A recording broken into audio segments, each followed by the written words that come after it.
On the CBS Morning News, exactly 13 minutes before the hour. In this age of instant replays and electronic wizardry, it should come as no surprise to sports fans that computers are now being used to make mediocre athletes less mediocre and to make superstars more super. But what is surprising is just how many ways a computer can be used in the sports world. In any sport, whether you're throwing something or hitting something, kicking something, or trying to outlift, outrun, or outjump somebody, there are certain laws to be obeyed. Not those laws laid down by Abner Doubleday or Pete Rozelle, but those laid down a long time ago by Sir Isaac Newton. They are the basic laws of physics, expressed in equations having to do with mass and weight, speed and acceleration, force and torque. Most athletic coaches are not into Newtonian equations, but Gideon Ariel is.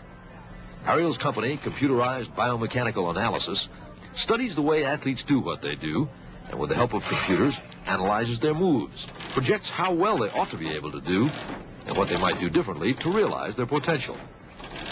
Olympic champion Mac Wilkins, the discus thrower, was one athlete Ariel worked with. Ariel, a former Israeli Olympic shot putter himself, took slow-motion movies of Wilkins doing his stuff last March. Then, frame by frame, he fed into the computer the movement and position of certain joints. Those were read out as coordinates on a graph.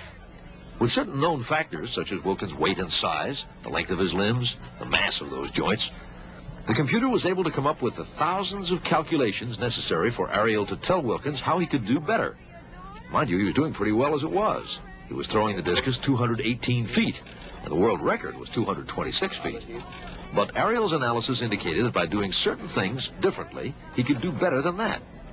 He's more lifting up than actually pulling the discus. So one of the comments that we told him, we didn't have to go to Mac and say, your resultant force is at 75 degrees, but we told him, Mac, try to pull the discus at that location and bring your chest as much as possible forward rather than upward.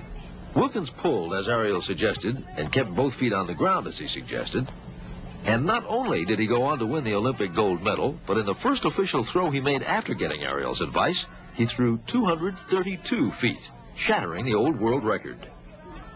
Ariel says one reason the East German Olympic team did so well last time is that their coaches have been using biomechanical analysis, not computerized as far as we know.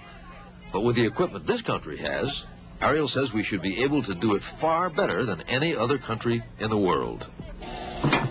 Tennis pros have been consulting Ariel, too, to find out what really happens when a tennis ball hits a racket. After testing every kind of tennis ball, Ariel worked up a special ball, and now, using special high-speed film, taken at over 10,000 frames per second, he's testing rackets to see how they can be improved. There, too, Sir Isaac Newton turns out to be an ace. His forehand and backhand may not have been much, but his overhead smash is famous. Sometimes we don't recognize a good idea until it hits us in the head. Now, sports equipment manufacturers are hiring Ariel's firm to find out if there are better ways to design and make things for athletes to wear and use. Shoes, for instance. Using a force platform, Ariel generates hundreds of thousands of bits of data, which the computer records and remembers and can work with. You take a big truck and a little Volkswagen car, and you have different tires on the cars. Well, why? Because the different forces, the shock absorption characteristics are different for a big truck versus a small car. But you take a 300-pound athlete, size 11 shoes, and 150-pound athlete, size 11 shoes, and they wear the same shoes. That doesn't make sense. The reason is that nobody bothered to calculate what's going on in the shoe. Really, the shoe was not designed for the man. Ariel is also developing exercise equipment, training devices for use by athletes or for rehabilitation, physical therapy. Computers will program the workload and store the information for coaches and doctors. You can make a ball or a bat or a racket or a shoe out of different materials. But the materials you can't change are ones like bone and muscle. At some point, under some amount of strain, bone will fracture, muscle will tear. And because those are known quantities, Ariel's computers have been able to project what the limits are of human achievement. How fast a human being will ever be able to run, to jump, to throw. All forms of athletic endeavor have limits, and Ariel says he now knows what they are. In some cases, as in Bob Beeman's broad jump in the 1968 Olympics, the limit has already been reached, or something very close to it. In others, man and woman have a long way to go. The shot put record is now just over 70 feet. Ariel projects that man is capable of throwing a 16-pound ball close to 100 feet. And if you can tell the future, surely computerized biomechanical analysis should be able to settle some of the long-standing bar bets of all time. Would Jesse Owens still be a champion in today's competition? Ariel says he would, using today's shoes and on today's tracks. Would Secretariat beat Man of War? Ariel says he can tell. The theoretical possibilities are fascinating. Charles Osgood, CBS News, Amherst, Massachusetts.